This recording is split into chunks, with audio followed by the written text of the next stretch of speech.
Oh,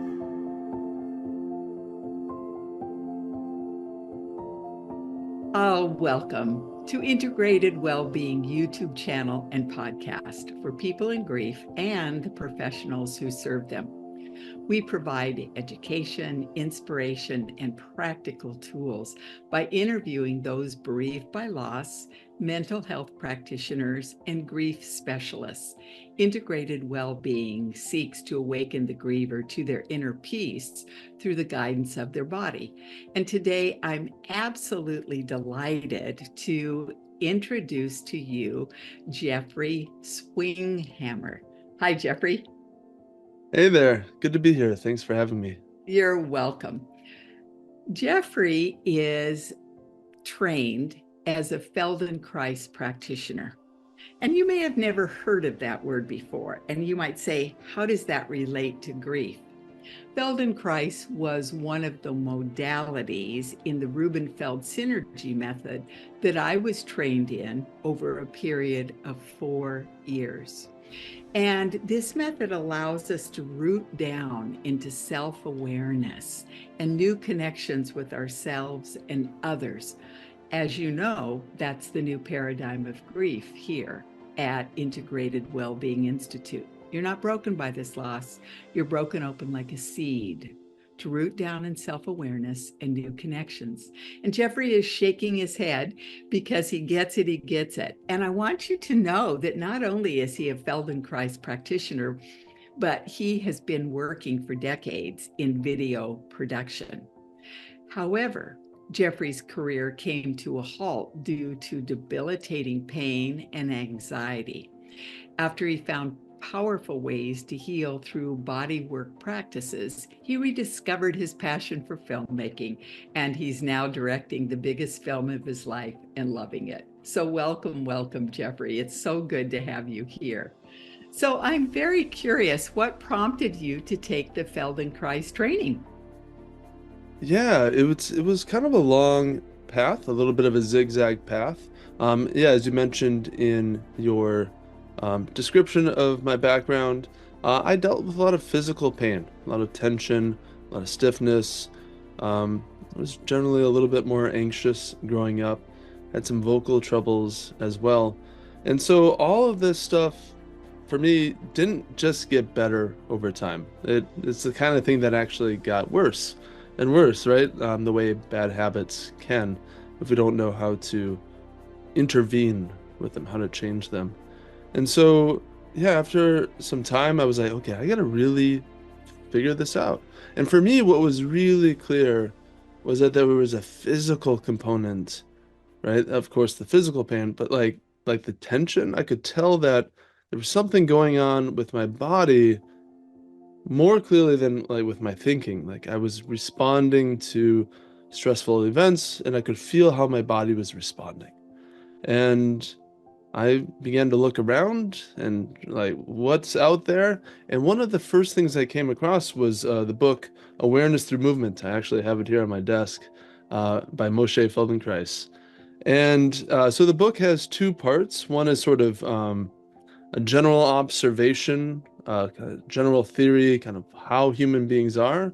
And then the second part is uh, some lessons, some guided movement explorations.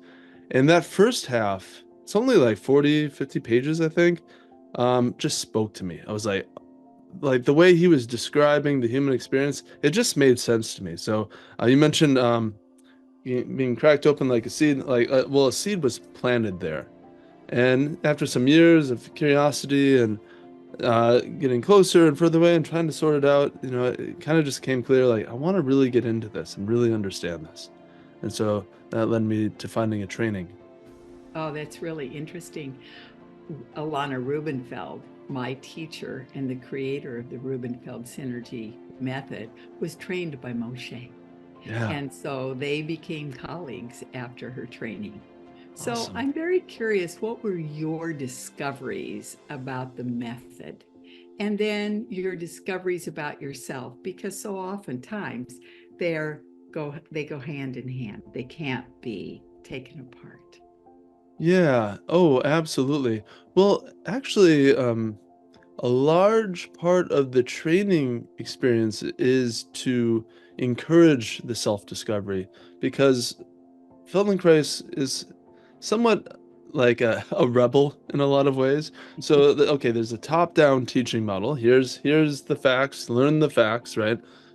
And Feldenkrais was so the other direction in terms of the individual's experience and like what is meaningful to the individual, what is the individual experiencing. The whole method is actually structured for each person, even if you're in a group class, each person to have their own experience and their own curiosity. And I think that's really unique. I think that's really neat about the work. So, in that sense, the method encourages discovery, and you can't really separate them. When you're in a class, awareness through movement is the group class, or the one-on work is called functional integration. Either way, it is a laboratory for self-discovery. It's learning about yourself. So, no question, you can't avoid learning something new in any class. Yeah, in terms of what I learned about the method, I think the method is so vast in a sense. Feldenkrais was a really prolific guy. Like, he was upper percentiles in creativity and innovation, and he put together hundreds and maybe even thousands of lessons. And there's themes in the lessons, so they can explore similar ideas but in different ways. And so he really put together so much. So the method is, for me, kind of like continuing to learn something new. It's kind of like it's a practice that never ends, and in that way, it's both like something that can help me work with myself, but it's also something where I can play more and more with my own experience. That I can, well, what if I try this, and what if I do that? It's like an open-ended sandbox in a way. Sounds like curiosity is really an aspect of this. And that was part of the 100%. Rubenfeld Synergy training too, Jeffrey, is curiosity was one of the 5 main points in our training. Awesome. Yeah, absolutely. Curiosity is frontmost. Because if you're going to do something new, right, something that's beyond your habitual experience, Yes, then curiosity is a great friend to travel with. it is. Oh, Right? I love that image. That's Yeah. beautiful. That's Yeah. beautiful. And I'm that's, actually, yeah. go ahead. No. I'm actually really curious. What are the other 4? You said there were 5. Oh, for us, it's the talk of Gestalt therapy. Okay. It's humor. It's touch. It is the trance, and Okay. then metaphor. Okay. Cool. And so for you, when you were talking about your voice, yeah, I was curious. Oh, how can I not speak my truth is very, very Right. often. What Oh, is it that's hard for me to say? Those okay. kinds Yeah. of things are what we teach people. And people grieving, it's interesting how you said, you have to get out of that place that's habitual. Grief takes you out of that automatically. And so Yeah. one of the things that I say to people on this journey, create and invite curiosity and compassion to be your Right. traveling companions. Yeah. So I add compassion for grieving people. Yeah. And 100%. I hope all of you already that are our regular listeners can see why I invited Jeffrey, because this is just simply an opportunity for us to go deeper with our curiosity, realizing, oh, wait a minute, we're in grief. Now, what do we do? Right. Mm-hmm. Right. Mm-hmm. Yeah. The phrase that is very commonly associated with the method is something Feldenkrais said often was, the work is about making the impossible possible. Well, And then, that's grief, isn't it? yeah, right? Make the impossible possible. And then the next step, make that possible easy. And then make the easy elegant. Yeah. And I think at the heart of the Feldenkrais method is a skill development. And would you say that like working with grief as a client with you is like developing a skill?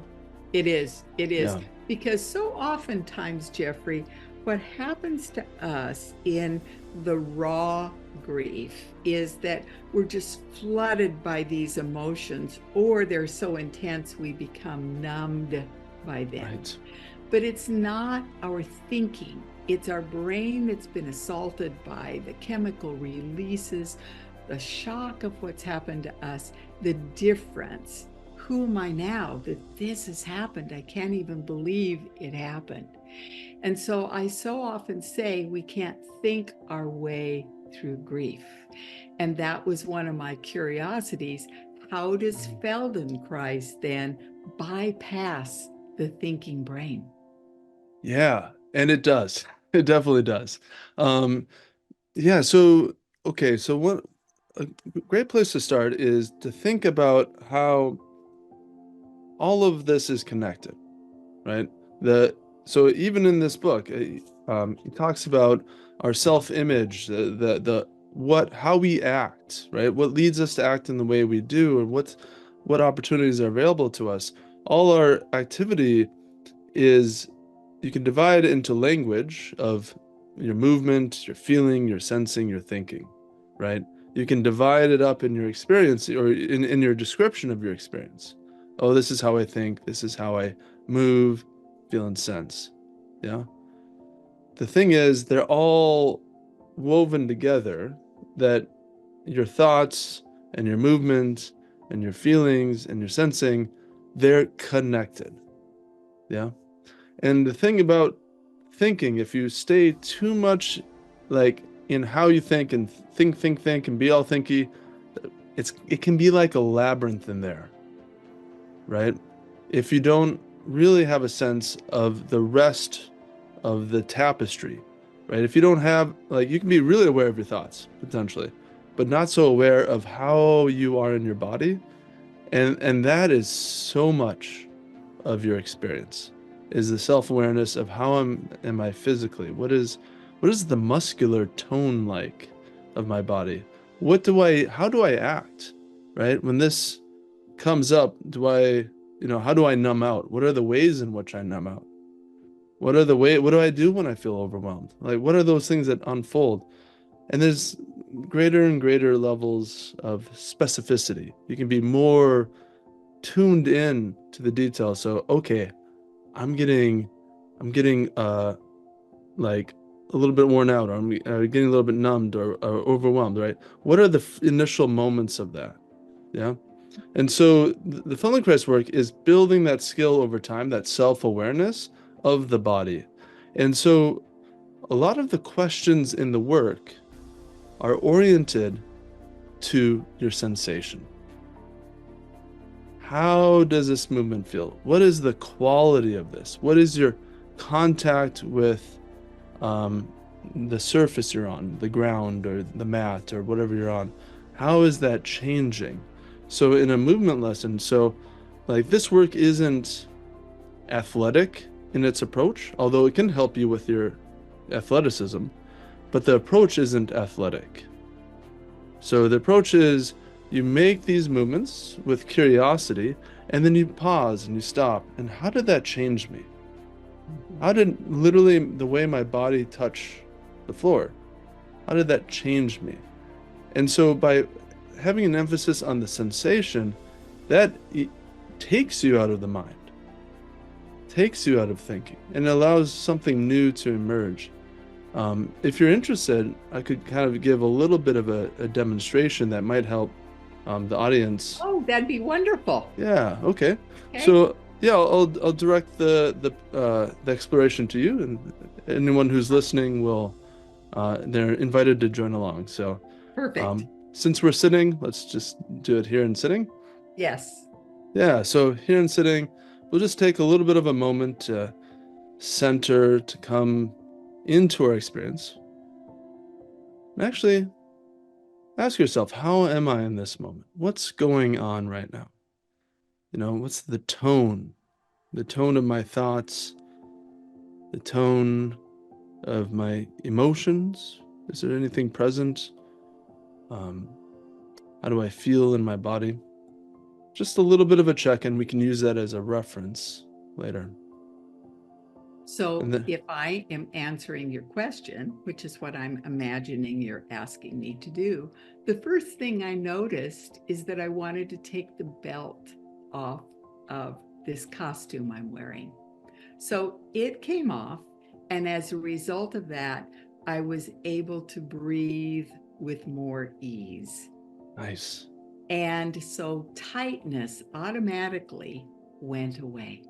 Mm, And I wore this belt. I've been wearing it for the last several hours, but I wasn't aware until you took me inside into that interoception to notice what's really going on.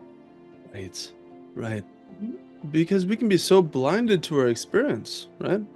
It's Mhm. not until we ask the question does something begin to open up. Yes.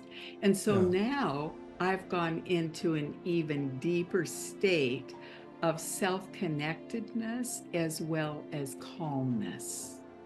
Beautiful. Mhm. All right. Let's take Yeah. it to the next step here. Would you sense your belly?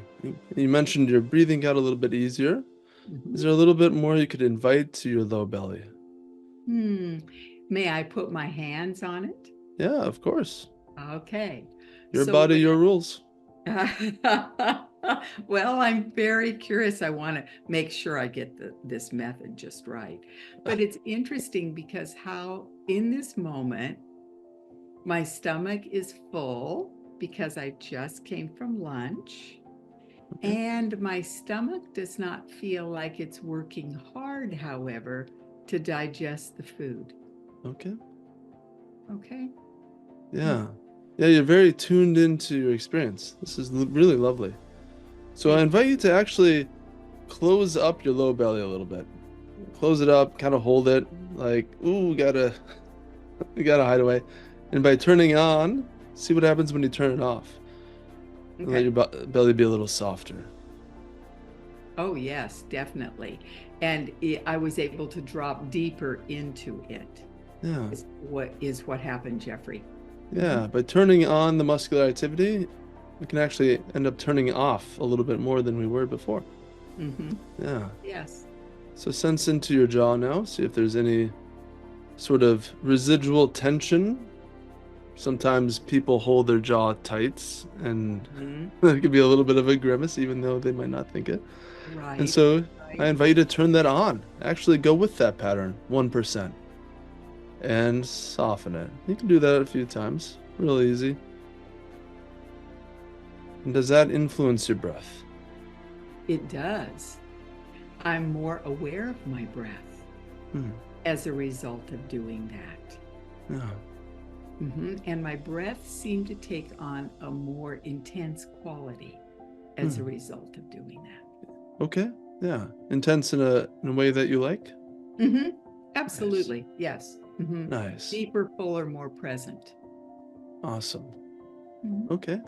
Now, the next piece is your eyes.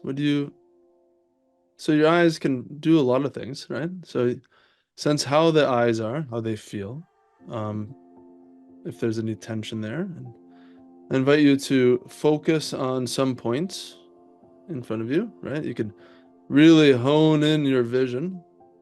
I've got it. I'm honing in on the tip of your nose. Oh, right. And so as you do that, what happens to your facial muscles, your Mm. neck? It is they're more alert than Or when you had me simply noticing my jaw. Because right. when we absolutely began, I was in this place of relaxation and peacefulness. Hmm. And then what you did is you took me into being aware and grimacing. And I Hmm. really did. I went way Yeah. beyond that 1%. I was not a good student in that moment. But what it did then is it was almost an awakening of what was happening then for me. Hmm. And my Right. throat feels peaceful. It does not feel like there's any tension that has drained down my throat, Jeffrey. Okay. Yeah. So there's a way in which like we use our eyes and it can change our internal experience. Yeah. Mm-hmm. So if you focus in on a point, Yes. And then take in the whole wall, Mm-hmm. Got it. right? Yes. Yeah, taking the whole wall. You can focus in, taking the wall, and sense if that might shift your head over your neck. Mm. Yeah. Mm-hmm. Mm-hmm. Is there maybe some point in between these options that you like that actually helps you with softening your jaw and softening your belly? It is. It's looking at that little green character over your right shoulder. Hmm. Mm-hmm. Because Yeah. I was on your nose, I was looking at your entire background. And then with that invitation of yours, I came back to look at that little green character. Nice. Yeah. Let's take Mm-hmm. it another step further. So you're relating to me through a computer screen, which is Yeah. actually the same distance away.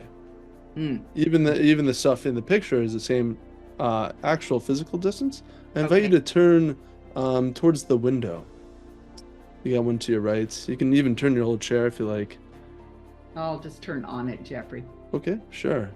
Mm-hmm. Mm-hmm. Yeah, and the way you can focus close or just take in space, right? That changes something physically. Yeah, It does. yeah, Mm-hmm. And it's a beautiful vista.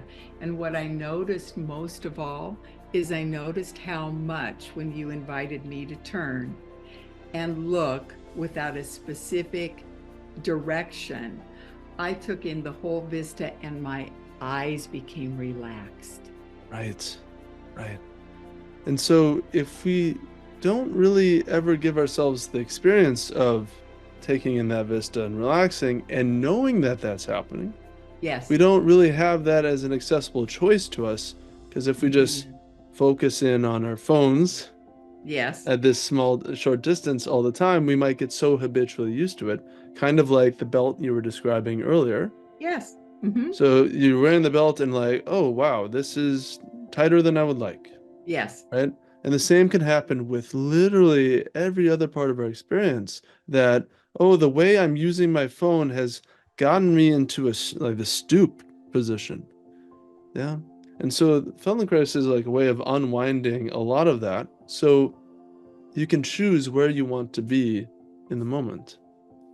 And I Yeah. so appreciate what you just said because my experience personally of grief and my experience of working for so many hours with people grieving is that there's contraction. Yeah. And what you just led us through is an opportunity to unwind and then expand, Yeah. which is a very different state of being for most people who are Hmm. in grief. That Yeah. is the raw, intense, or the fragile grief where they're barely holding themselves together. Yeah. So thank you so much. Yeah.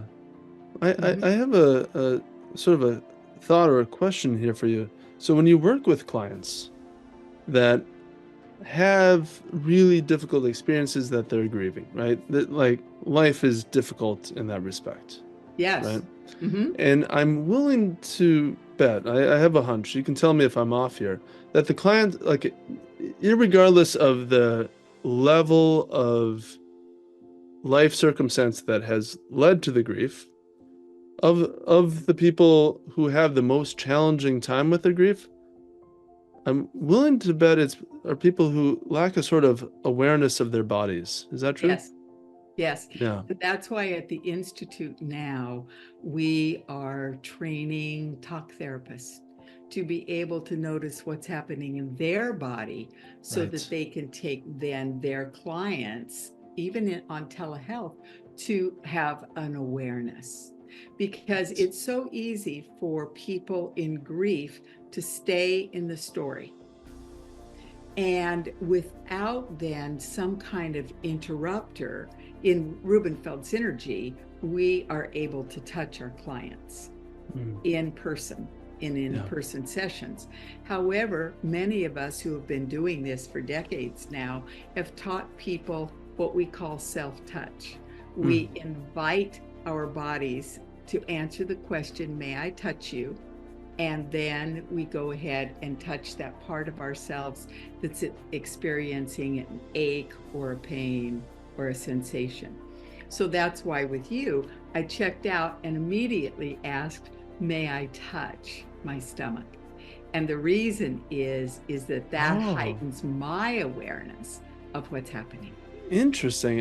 This is, I get the idea, and it's a little bit new to me too. So you're saying that the client, the person that you're teaching, you invite them to sort of seek consent with their self before they touch.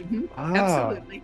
Interesting. Well, what does that avoid? How does that, like, what exactly does that get you out of? It brings us into a deeper compassion with ourselves. Right. Because we are allowing ourselves protection. If my shoulder doesn't want to be touched and I touch it in pain, it's in pain, Right. I touch it, but it doesn't want to be touched, then the protection, connection, correction, and the next direction, it's out the window. Right. Because we move into even more resistive and fear and constriction. Hey, that's beautiful. I learned something there that I didn't think about that. I mean, so invested in the Feldenkrais work is a sort of not stirring the resistance. Yes. And like, because you don't want to take the pattern head on, right? You don't want to force something that's not gonna take it, right? You want to invite in this work. Exactly. And that's so great. I'm gonna store that one for the future. I really appreciate that. That's detail. Great. That's great. So I'm curious. I know that you have a focus, and I'm curious, what is the problem you solve for your clients, and then what are their outcomes? What are their results that they get? Yeah, so I've served a number of different types of people. So I work with seniors right now. I work with people. Yeah, seniors really take to the work. They really, oh my God. I have some of the best, like they're like really big kids. They're having so much fun in class, and I'm having fun with them. And so, and then I also work with people who are desiring to improve their attachment. So attachment is attachment theory. It's a way of understanding how we learn to be in relationship with, like, well, first our caregivers, our family, but then how does that continue into our lives? So, and then also because of my filmmaking background, I'm working with video editors because we shared my story a little bit earlier. I don't want other video editors to have to give up their work because they have issues with their body. So my goal is to help them have a body that works with them and not against them. That they can, because like when you really get into this work, like for me personally, like my stamina for editing, for like working, has increased. My productivity's increased, and more so, like I think probably in the largest ways, my creativity has been untapped, like to the largest degree. I mean, I had my most prolific year in the past year in terms of like generativity and creating. So that's kind of on the one end of the scale. I mean, generally when it comes down to classes or lessons, people get up from lessons feeling all sorts of things, from feeling taller, feeling stronger, feeling more grounded, feeling like more confident, more curious and more compassionate. Because really, like, it's really about expanding the range in all these different directions. That's my goal, is to help people understand their own habits and what they do, and then do they still want to keep doing that? And then let's play with other options. Yeah, here's an alternative, and here's a buffet of alternatives. That's right. Yeah. And because we're all more powerful than what we know.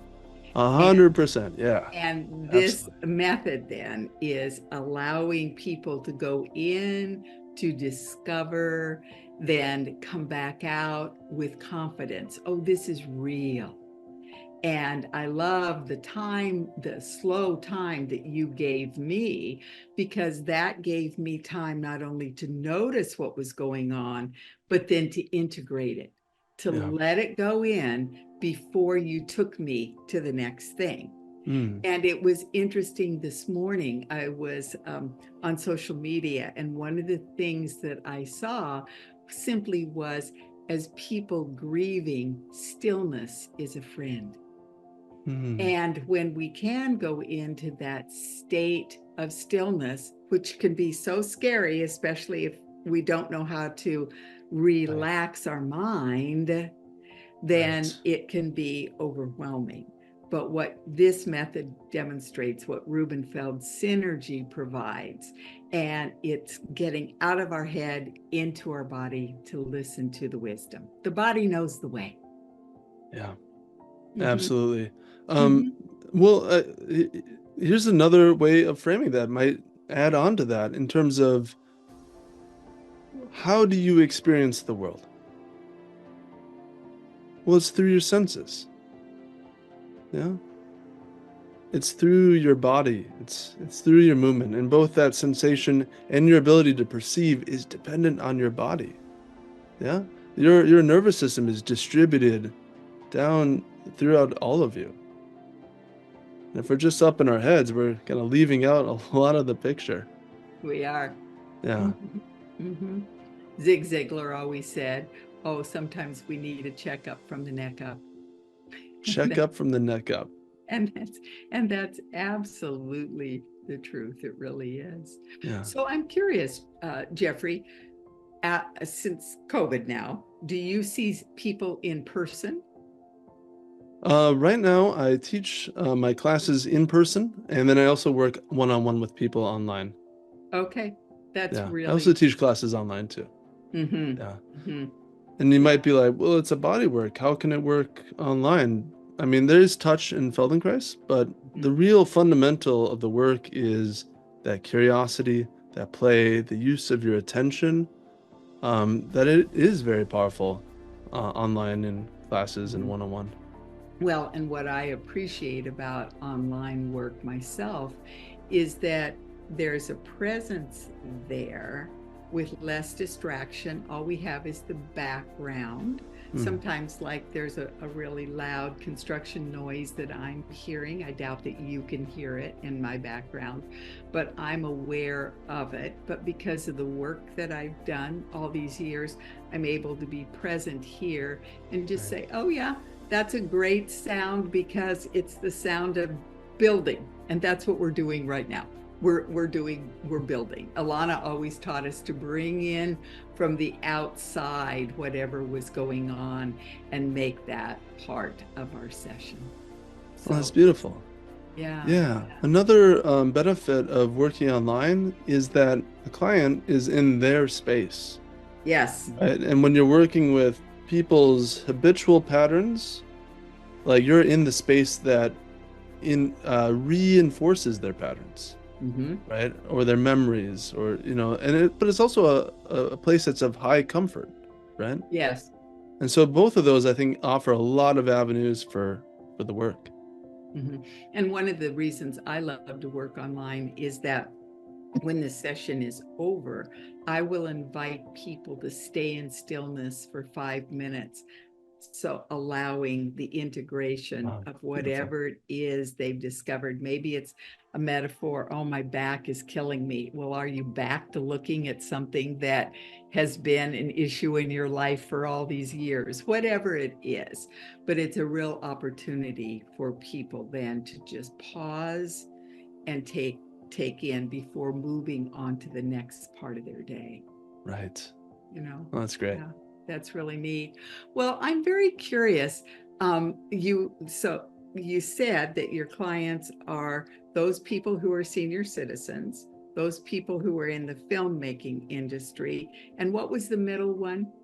Oh, people desiring to improve their attachment, and Oh, attachment that's relates right. to attachment theory. Mm-hmm. Yeah. Mm-hmm.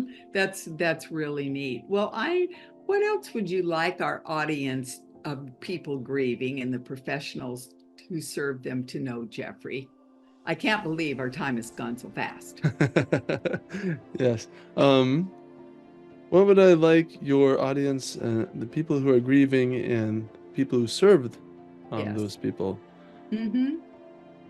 Yeah. Well, first off, things can be much, much better than you experience them now. Uh, and there's so much that you can learn and discover about your experience. With something like the Feldenkrais method, or other somatic methods, is that you can really learn something about you in a way that is different from pretty much every other education there is. You can learn how to express yourself in new ways and move in new ways that don't just like feel better. It actually is transformative in the sense that I actually have more choices available to me. I am more powerful through this experience. And I think the Feldenkrais method is really powerful as a way to generally open up the options in ways that you wouldn't expect. I mean, someone who's grieving, clearly, they come to you because they need your specific skills, your compassion, your capability to help them. And I think the Feldenkrais method is a really great supportive work that can help you like understand yourself and cultivate the skills of self-awareness that when future troubles come, right? Because they will, there'll be future things to grieve, you will be better prepared for them. Wonderful. Yeah. Well, before we go, I'm so curious. I would like you to tell us, please, what is the biggest film of your life that you're directing right now? Yeah, so I've paired together two of my interests of my filmmaking background, my Feldenkrais work, and so it's a work about the Feldenkrais method. So it's the Oh, first wow. ever A feature-length, documentary? feature-length documentary about the Feldenkrais method. So in the film, we're following Moshe's life, like how did he come to his insights and how did he put this together? We're also exploring a student's perspective of working one-on-one with a practitioner. Mhm. And then we also look at what the group classes look like. So we're trying to hit it in a big way, That's describe this fantastic. thing and make it accessible. And hopefully people will be all jazzed to give it a try themselves. Good, good. It's wonderful to have you here today, Jeffrey. I'm so grateful to you because it was interesting when you asked me to what are the elements of Rubenfeld Synergy. I immediately said the talk of Gestalt therapy, and then I said touch. Usually I say the touch of Alexander and Feldenkrais. Hmm. So those are the two touch points that are in, as well as the humor, the curiosity, Yeah. and certainly the metaphor. And so I just want to thank you so much today. I feel so much better as a result of what you guided me through. And I want our audience to know Jeffrey and I are in a program to get very clear about what we do so that people can stop struggling and have a different way of being in their life. So I work with talk therapists who are struggling to get their clients out of the mental muck through these processes of the body.